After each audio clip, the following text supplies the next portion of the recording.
Former Arizona Republican gubernatorial candidate Kari Lake is warning her supporters that those who oppose her politically are angling to take legal action against her. In a short fundraising note, Lake claimed that the establishment wants to arrest me for exposing what she has claimed is election fraud in her state. She made the same claim last month in a tweet that contained headlines from online news sources indicating she could be indicted.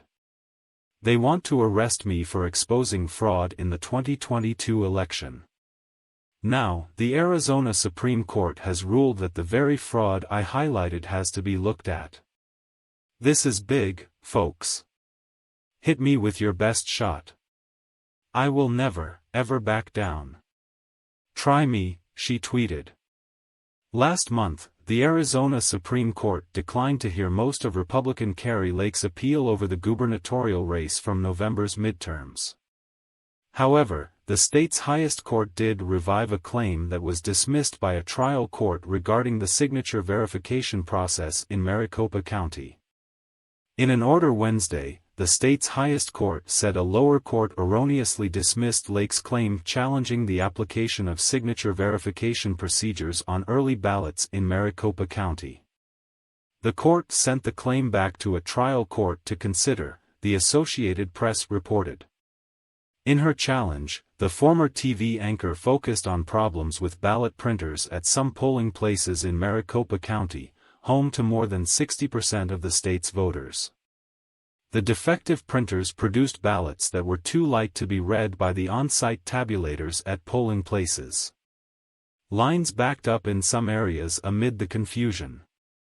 Lake alleged ballot printer problems were the result of intentional misconduct, the outlet added.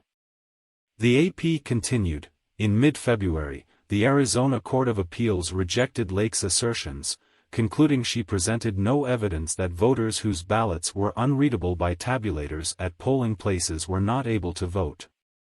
The appeals court noted that even a witness called to testify on Lake's behalf confirmed ballots that couldn't initially be read at polling places may ultimately have been counted. And while a pollster testified that the polling place problems disenfranchised enough voters to change the election's outcome, the appeals court said his conclusion was baseless. Lake issued a short statement on the ruling, saying she was thrilled. The signature verification process in Maricopa County is a house of cards, Lake said in a statement. Thanks to this ruling, my team will get the chance to topple it. In February, Lake announced on Twitter that her election lawsuit was headed to the Arizona Supreme Court after the appeals court ruled against her. In their ruling, the court stated that voters were able to cast their ballots and votes were counted properly in Arizona during November's midterm elections. Lake argues that the Superior Court erred by dismissing her claims asserting equal protection and due process violations. Her arguments fail, however, because these claims were expressly premised on an allegation of official misconduct in the form of interference with on-site tabulators, the same alleged misconduct as in Lake's printer/tabulator claim, the ruling stated. It continues, because these claims were duplicative of a claim that Lake unsuccessfully pursued at trial, the Superior Court did not err by dismissing them.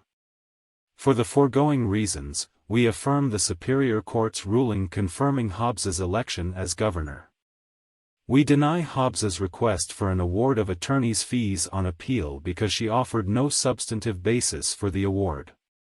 Evidence ultimately supports the conclusion that voters were able to cast their ballots, that votes were counted correctly, and that no other basis justifies the election results, it said. In the meantime, Lake has been politically active as speculation rises she may vie for independent Senator Kyrsten Sinema's seat next year, even as her name has been mentioned as former President Donald Trump's 2024 running mate. She's been attending events, speaking with voters in several states, attended Donald Trump's Mar-a-Lago estate a few times in recent months, and has even dropped a few hints about her political future if her election lawsuit in Arizona does not pan out.